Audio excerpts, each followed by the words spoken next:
Welcome to my channel అమ్మమ్మ చేతి వంట అండి. ఈరోజు మన రెసిపీ జ్యూసీగా రవ్వ లడ్డు. ఎంతో టేస్టీగా చాలా చాలా బాగుంటుంది. ఏ విధంగా చేయాలో చూద్దాం రండి. దానికి కావాల్సింది ఉప్మా రవ్వ, తెల్ల ఉప్మా రవ్వ, సుజీ రవ్వ తీసుకున్నాను సరైన కొలతతో. ముందు ఒక గ్లాస్ వేసుకున్నాను చూడండి, సరైన కొలత. ఈ గ్లాస్తో 2 గ్లాసులు, ముందు ఒక గ్లాసు వేసుకున్నాను, ఇంకో గ్లాసు 2 గ్లాసులు తెల్ల సుజీ రవ్వ వేసుకున్నాను. తర్వాత అదే గ్లాస్తో కొబ్బరి పొడి వేసుకున్నాను. ఎండు కొబ్బరి వేసుకున్నానండి. మీ ఇష్టం, పచ్చి కొబ్బరి కూడా వేసుకోవచ్చు. ఎండు కొబ్బరి వేసుకుంటే కూడా టేస్ట్ అనేది బాగుంటుంది. ఈ మూడిట్లా ఇవి 2 కలిపేసుకుని ఇట్లా ఇప్పుడు ఏం చేయాలో చూద్దాం రండి. ప్యాన్ పెట్టుకున్నాను. ముందు ఒక ప్యాన్ పెట్టుకుని ఒక కప్పు నెయ్యి వేసుకున్నాను. నెయ్యి వేడైన తర్వాత ముందుగా మనం కొలిసి పెట్టుకున్న ఉప్మా రవ్వ, కొబ్బరి పొడి కూడా ఈ ప్యాన్లో వేసేసుకున్నాం. నెయ్యిలో ఇలా వేసేసుకుని దోరగా వేయించుకోవాలండి. మంచి బ్రౌన్ కలర్ వస్తే మంచి స్మెల్ వస్తుంది, వాసన వస్తుంది. కొబ్బరిని, ఉప్మా రవ్వ ఈ 2 కలిపి ఇట్లా వేపేసుకున్నాం. ఎంతో ఈజీగా అంటే టేస్టీగా ఇట్లా ఉప్మా రవ్వతో, కొబ్బరితో చాలా చాలా జ్యూసీగా, పాలు వేయకుండా చాలా చాలా బాగుంటుందండి. ఇట్లా రవ్వ లడ్డు ఇట్లా బ్రౌన్ కలర్ వచ్చే వరకు మంచిగా కలిపేసుకుందాం. వేపుకుంటాను. మంచి గోల్డ్ కలర్ వచ్చేదాకా వేపుకోవాలండి. చూడండి, కలర్ మారింది, గోల్డ్ కలర్ వచ్చింది చూడండి. ఇప్పుడు స్టవ్ మంచి దించి వేరే ప్లేట్లోకి వేసేసుకుందాం. చల్లారాలి. ఇట్లా వేసేసుకున్న తర్వాత వేరే కళాయి పెట్టుకుని స్టవ్ మీద ఏ గ్లాస్తో అయితే కొలతతో తీసుకున్నానో కొబ్బరిని, సుజీ రవ్వ, ఆ గ్లాస్తోనే షుగర్ వేసుకున్నాను. ఒక గ్లాసుడు, ఒక హాఫ్ గ్లాసు దాకా వాటర్ వేసుకొని కరిగించుకోవాలి. పాకం అనేది ముదురు పాకం ఏమి రానవసరం లేదండి. వేళ్ళకి ఇట్లా తీగ పాకం దాకా వస్తే సరిపోతుంది. షుగర్ కరిగిపోయేంత వరకు కరిగించుకుంటే సరిపోతుంది.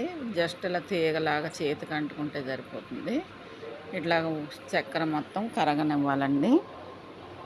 చూడండి, అమ్మమ్మ చేతి వంటని నా ఛానల్ చూసేవారు లైక్ చేయండి, షేర్ చేయండి, సబ్స్క్రైబ్ చేసుకోండి, కింద బెల్ నొక్కండి. ఇట్లా మొత్తం షుగర్ కరిగేదాకా కలిపేసుకుందాం.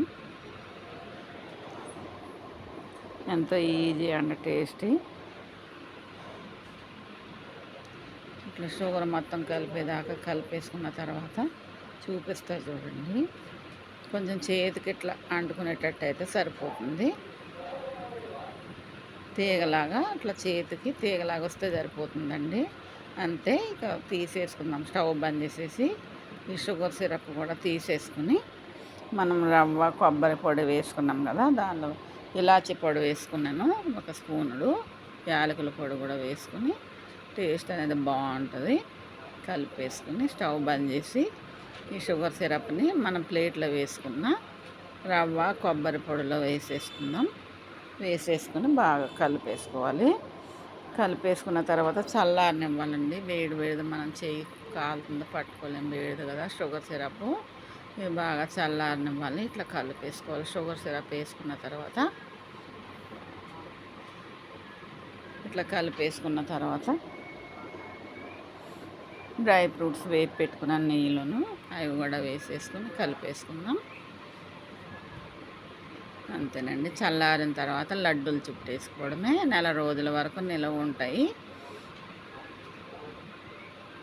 ఏ పండగలకైనా చేసుకోవచ్చు. మనం స్వీట్ తినాలన్నా అప్పటికప్పుడు ఈ విధంగా చేసుకోవచ్చండి. ఎంతో టేస్టీ అయిన ఈ రవ్వ లడ్డు. ఇక చూడండి, చల్లారిన తర్వాత ఇట్లా లడ్డు చుట్టేసుకోవడం. మనకి ఏ సైజు కావాలంటే ఆ సైజు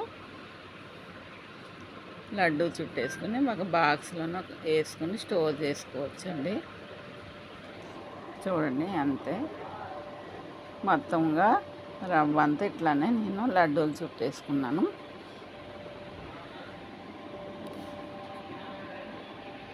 అంతేనండి. ఎంతో టేస్టీ అయిన ఈ రవ్వ లడ్డూలు ఈ విధంగా చేసుకోండి. చాలా చాలా టేస్టీగా ఉంటాయి. సింపుల్ అండ్ టేస్టీ, జ్యూసీగా ఉంటాయి.